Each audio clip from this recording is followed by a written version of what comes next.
Hi and welcome to another Retvlog, and now, well, semi-regular discussion about Ret Paladins. So, on this one, Divine Purpose bugs, and also the state of Ret Paladins. In particular, there's a Reddit post I'd like you to check out if you wouldn't mind.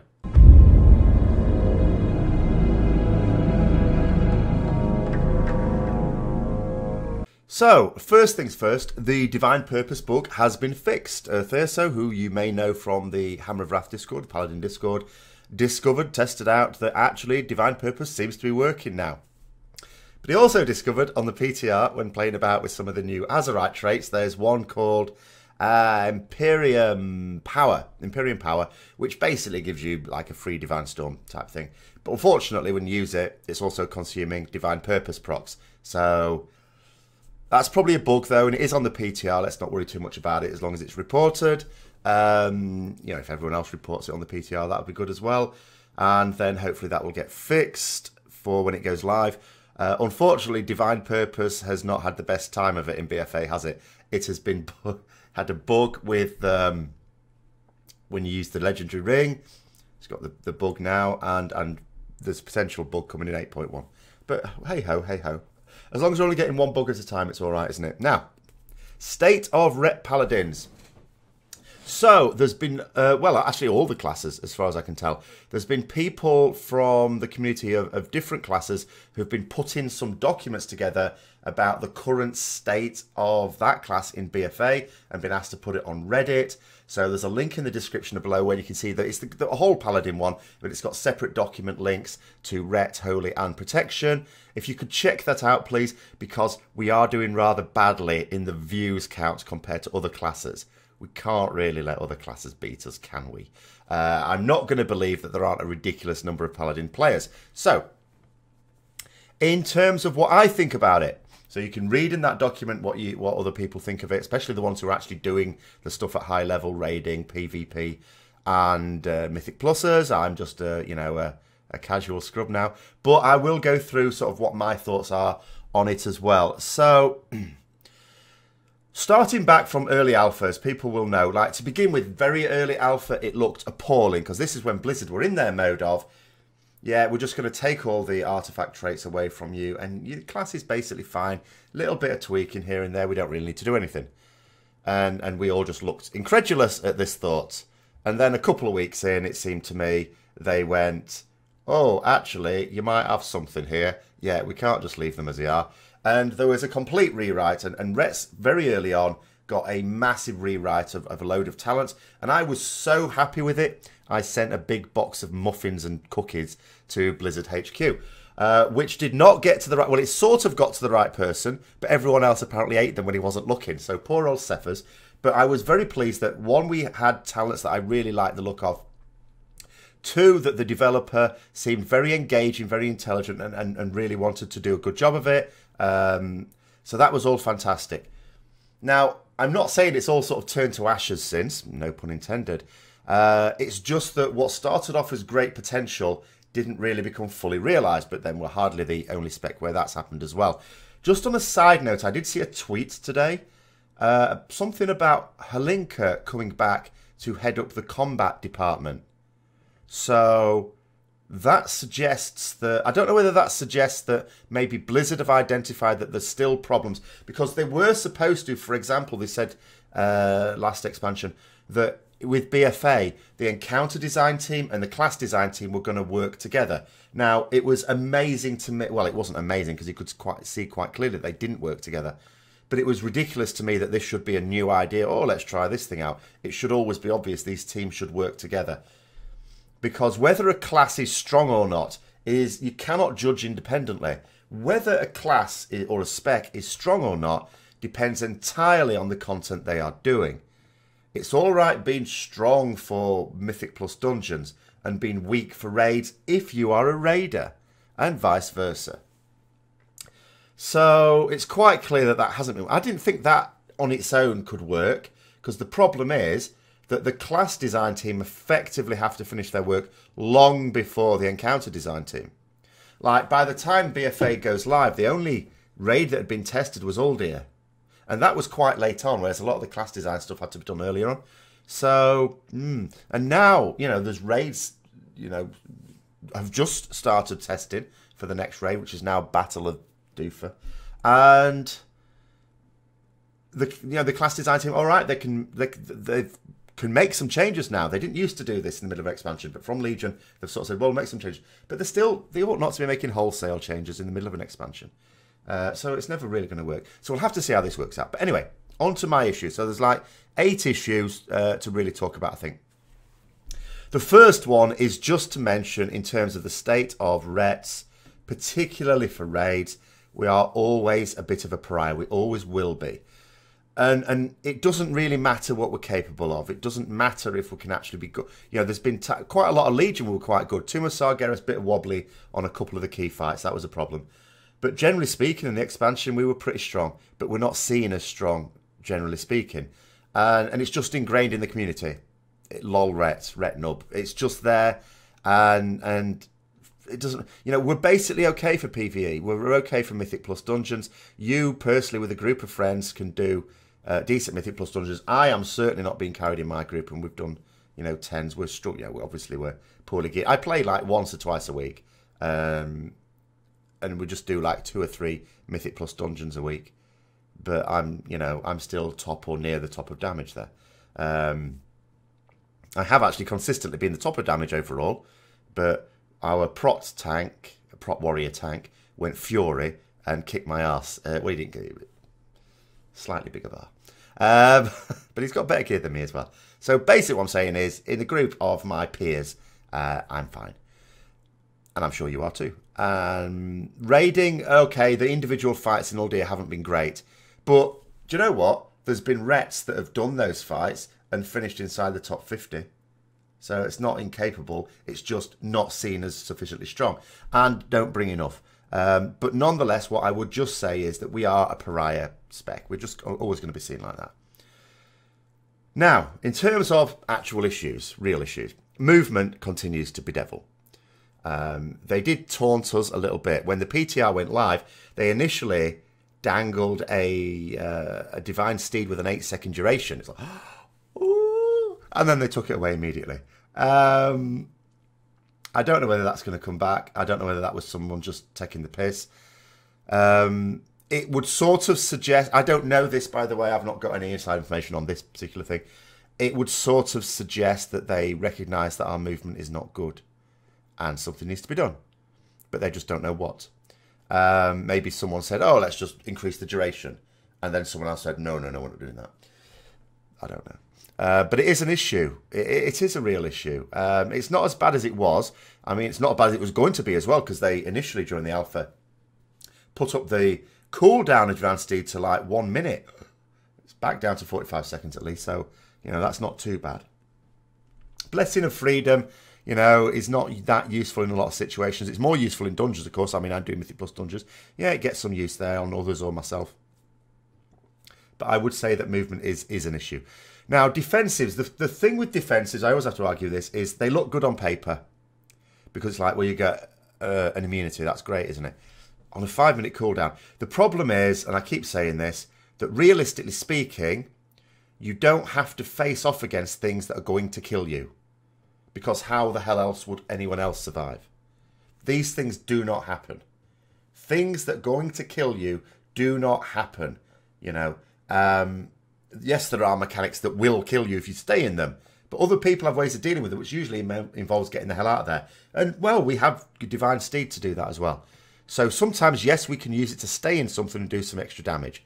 Once every 5 minutes. Or 3.5 minutes if you take the talent. But ultimately, on a lot of raid fights, Mythic Plus dungeons as well, but I would say especially raid fights, particularly Mythic raid fights, you often get dangerous amounts of damage. Not necessarily fatal. If you're on full health and you're in decent enough gear, you'll be all right. But it's dangerous. And in a situation like that, if you die to that dangerous damage, you tend not to be killed by much, because it's probably just that your health dropped by 20% or something and it just killed you. In a situation like that, a 20% damage reduction on a shorter cooldown would be better. I would prefer that to... I would happily sacrifice Bubble for a Divine Protection type ability. It just would get more use. It would just get more use. That's my view on that one. In terms of Shield of Vengeance, it was quite funny in the Reddit AMA that Ian Hazakostas himself described defensives being used offensively because it gives you an offensive benefit as degenerate gameplay. Now, he wasn't talking about Shield of Vengeance, ironically. He's probably forgotten that one when he was saying it, but he did say it, and I would say the same thing, and I've always said the same thing of Shield of Vengeance. It's degenerate because you use it offensively. And you should use it offensively, unless, of course, you know you're going to need it for defense. Obviously, use it as a defensive first. Don't do damage dead. But ultimately, if you don't believe you're going to need it, you will use it, and you will stand in shit to pop it. AoE is a problem, as we all know there, but it is one that's been looked at very seriously. Now, the problem with AoE is that they keep umming and ahhing about it. They've been umming and ahhing about it long before BfA launched. The reason why it wasn't made at least decent for launch was not because that there was no development time for it. It's because they spent so much time umming and ahhing about, yeah, we could do this, but then there's this, I don't like that. Or we could do this, well, yeah, but then that would happen. Obviously, we don't want a solution that's going to make us... This is what I keep explaining, like I was trying to say to someone in the comments, the fact that tuning isn't a maths issue. In terms of tuning difficulties, it's not a maths issue because the maths is very simple. What problem is, you can't just tune something up or down because it might fix it in one content but make you hugely overpowered in another. An ability being used in one situation might make it too powerful in another. Divine Judgment is a classic example. I'm going to come to Divine Judgment later on as well. You could just buff the amount of damage it does, but then when you've just got a few ads around you, that might make it all right. But when you've got loads of ads around you, it's going to make it too powerful. So tricky. It is tricky, but ultimately there were solutions, and rather than just try something, they just ummed and ahed about it, and that's where we are now. Now there are solutions. Again, there are proposals, and I know they're thinking seriously about it. Ultimately, although I'm confident that it will be improved, I'm not going to say fixed. You can never say fixed, can you? But I'm confident it will be improved for 8.1. But ultimately, it is still dependent on a solution that will be satisfactory to everyone. And if that doesn't happen, then it won't be fixed for 8.1. Because we know how it is with Rets. I don't like to play the victim card, but they are quite happy to leave us with an unsatisfactory situation. I mean, woe betide us if we do too much damage, then it'll be nerfed straight away. But now, 5 talents. So talking about Divine Judgment, that's the one. I absolutely loved the concept of it. As soon as that appeared in the alpha, I loved it. Absolutely loved it. But it's not competitive. Can't really use it. Doesn't stop some people trying, but it's not strong. But I do think there's a strong possibility that they're going to... Well, I know they're looking at it. There is a strong possibility that they can come up with a solution that will please all sides. There is an idea floating around. So it all depends, I suppose, whether there'll be objections to it. And if there are objections to it, if someone else can come up with another idea for it. Basically, the bottom line with the way Divine Judgment works, you just have to be sure. It's quite easy to imagine that talent being really useful in one particular situation, not so good in another, but to make it better in that situation, you can't let it be too good in the first situation. In terms of other talents, Execution Sentence is also unrepresented. I'm less sure whether that's going to get any attention. I think the issue with Execution Sentence, so at the moment, in terms of its output, it's mediocre. It's just not competitive. But it's also more difficult to use. A lot more difficult than the other two options there. So it's one of those difficult situations where, is it really worth it? Or will they just leave it as a bit of a dead talent? I'm not sure. I don't know about any specific proposals for that. But in terms of other things on the road, so Righteous Verdict, I mean, that would benefit from working with Divine Storm as well as Templar's Verdict. And I think there might be a chance of that. The issue at the moment is if there's going to be any sort of major AoE going on, you will take Zeal. You will just take Zeal.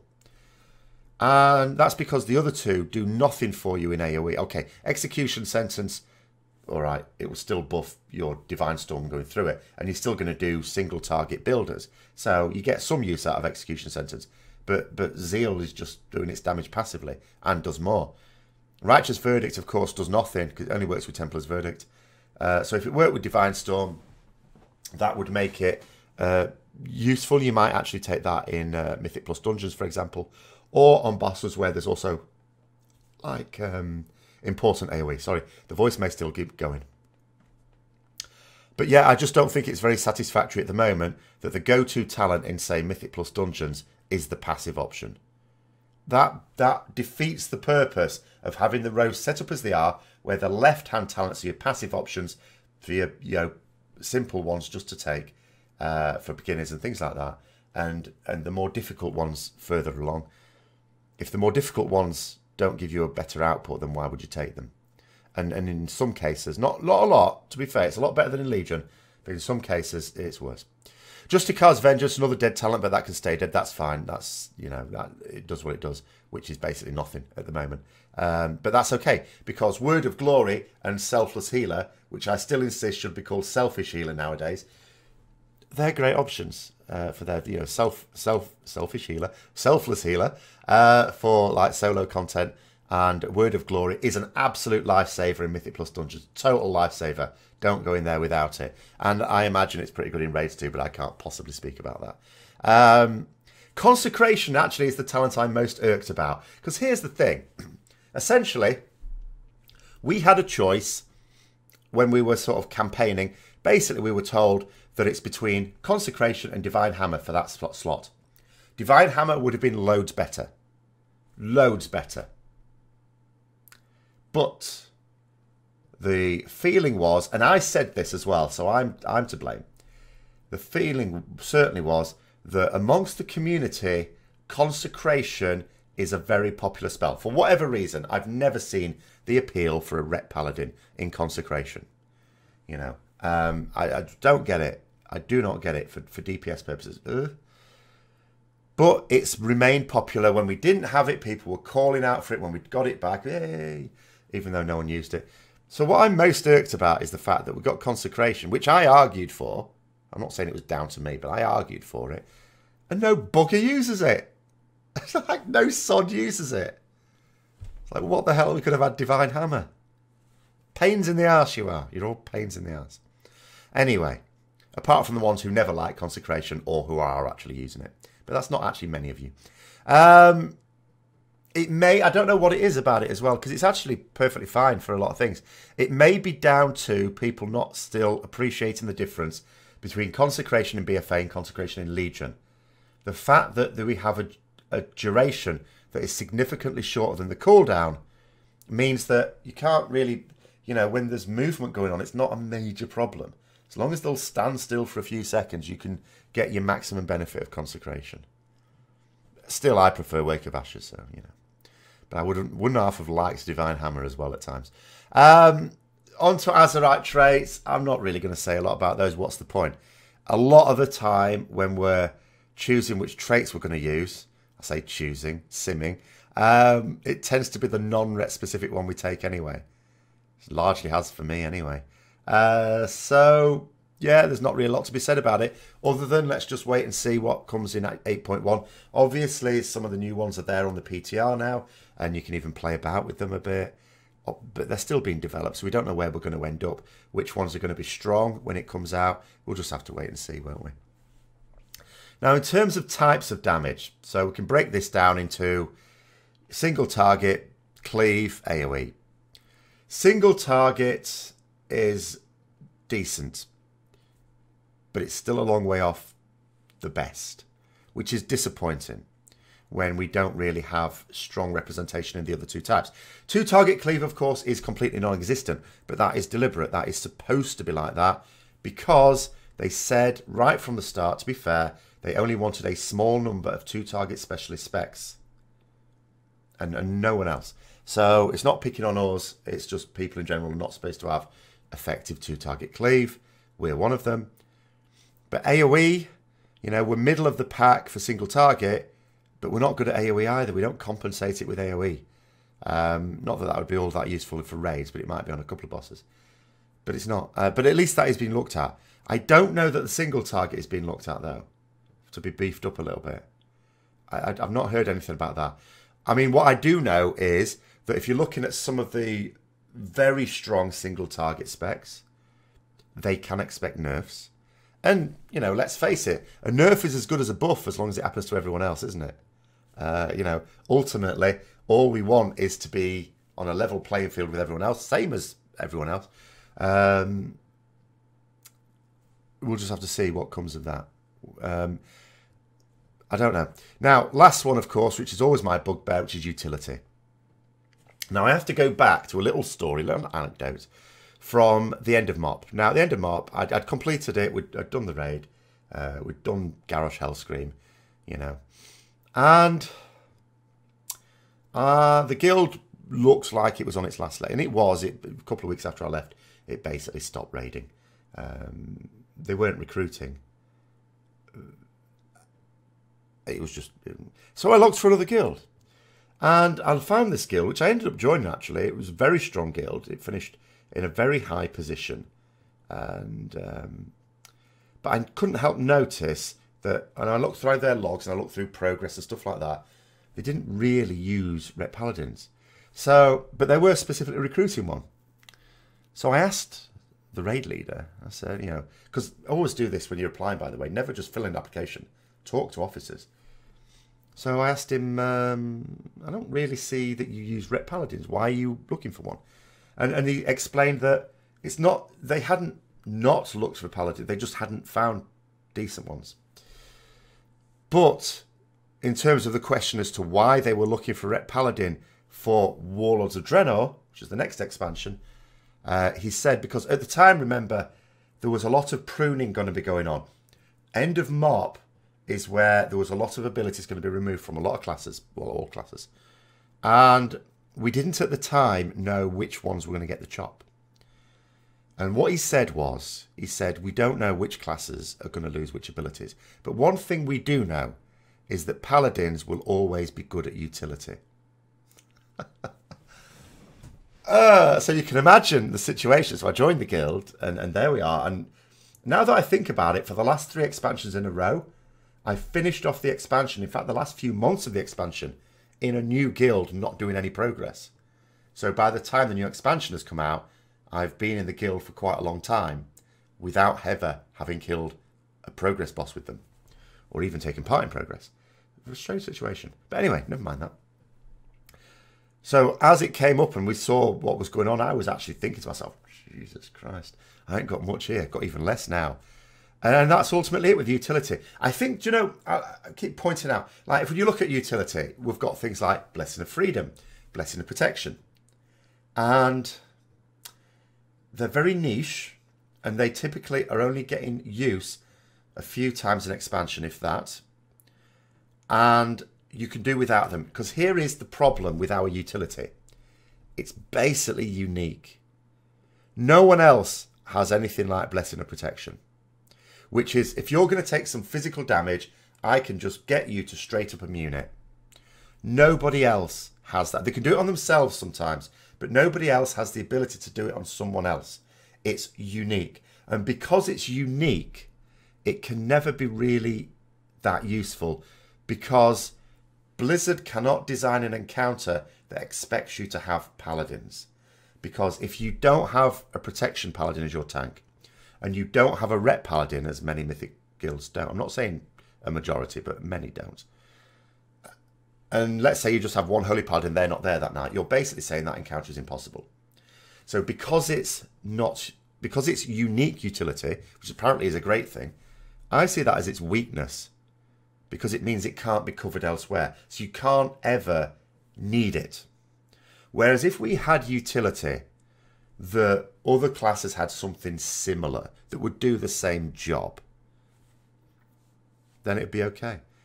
Encounters would be designed to take advantage of it. But that's not really the case. I mean, the Blessing of Freedom, you've got similar ones there. Well, I assume monks, at least some of their specs, still have, is it Tiger's Lust? I haven't played a monk for a while now. That can be used on other players, can't it? So that can do a similar thing there. But in terms of the Blessing of Protection particularly, because that is basically our key signature utility. Lay on Hands actually might get interesting. Oh, what was I seeing? There's a talent. No, not a talent. An Azerite trait that means, coming for 8.1, and if you use Lay on Hands on someone, it gives them an armor buff. And if you've got all 3 of those talents, can give them a very big armor buff. Could be quite useful at certain times. I mean, some people have been pointing out during Enrage it might be quite useful to keep the tank alive for a few seconds extra.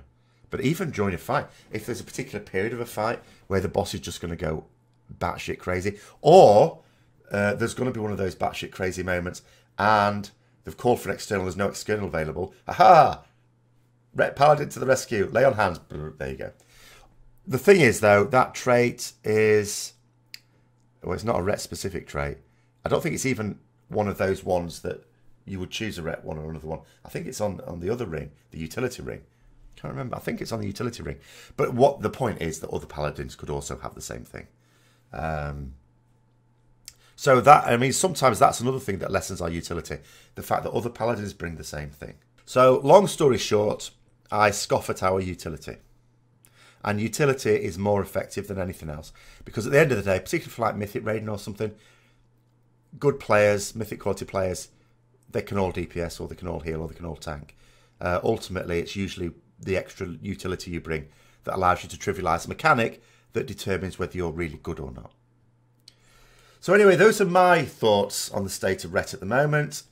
Do check out that Reddit post and the links there so you can see what other people think of the current state of Ret. Reply to the Reddit post, upvote it, all the rest of it. Let's show those other classes that there are actually some silent Paladin players. Hope you enjoyed the video. If you did, don't forget to like, comment, subscribe, and share for further content. And until next time, I'll see you later.